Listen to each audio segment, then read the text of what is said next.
కనుక అష్టమూర్తులుగా శివుణ్ణి ఆరాధన చేసినప్పుడు మనలోనూ విశ్వంలోనూ ఉన్నది అష్టమూర్తుల తత్వమే కనుక అష్టమూర్తుల రూపంలో శివుడు మనకు అనుకూలమవుతాడు. విశ్వమంతా మనకు అనుకూలం కావాలంటే విశ్వమంతా అష్టమూర్తి తత్వమే అనే అవగాహనతో ఆరాధన చేయాలి. అష్టమూర్తుల ఆరాధనకు సంబంధించి మొత్తం 8 నామాలు శాస్త్రసిద్ధంగా లభిస్తున్నాయి. భవాయ దేవాయ నమః, శర్వాయ దేవాయ నమః, ఈశానాయ దేవాయ నమః, పశుపతయే దేవాయ నమః, రుద్రాయ దేవాయ నమః, ఉగ్రాయ దేవాయ నమః, భీమాయ దేవాయ నమః, మహతే దేవాయ నమః. ఇది అష్టమూర్తుల నామాలు. ఇందులో భవ ముందు ఎందుకు పెట్టారు, తర్వాత చివరికి వచ్చేటప్పటికల్లా మహాదేవ నామం ఎందుకు పెట్టారు, పశుపతి నామం ఎందుకు పెట్టారు అన్నడానికి ఒక చక్కటి ఒక విన్యాసం ఉంటుంది, సమన్వయం కూడా ఉంటుంది. అది ఒక సూక్ష్మమైన రహస్యమైన అంశం.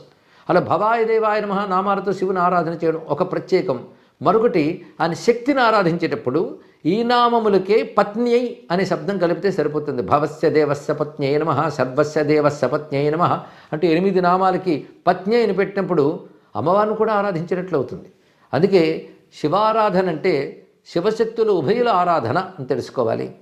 అది తల్లిదండ్రులను ఆరాధించినట్లే. మాతాచ పార్వతీదేవి పితాదేవో మహేశ్వర. సర్వ జగత్కారణమైన పరమేశ్వర తత్వమే మాతాపితృరూపంగా ఉమామహేశ్వరులుగా గోచరిస్తున్నది.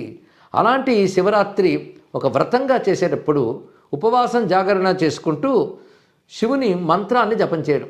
ఉపదేశం ఉన్న వాళ్ళు న్యాసాలు చేసుకుని చేస్తారు. ఉపదేశం లేకపోయినా శివాయ నమః అనేటువంటి 5 అక్షరాల మంత్రం జపిస్తూ ఉంటే చాలు, ధన్యత లభిస్తుంది.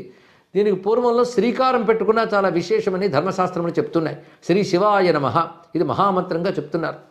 అంతేకాకుండా శివుని ఉద్దేశించి ఒక 12 నామాల్ని ధర్మశాస్త్రం చెప్తున్నది. ఆ 12 నామాలతో శివుని అర్చించడం చాలా ముఖ్యం అని.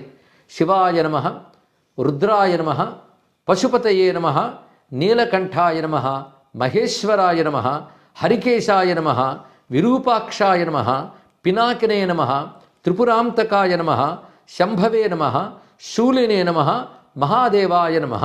ఈ 12 నామాలతో శివుని ఆరాధించాలన్నారు. ఈ ఆరాధించేటప్పుడు ప్రధానంగా శివునికి బిల్వపత్రం అత్యంత ప్రీతిపాత్రమైనది. అదేవిధంగా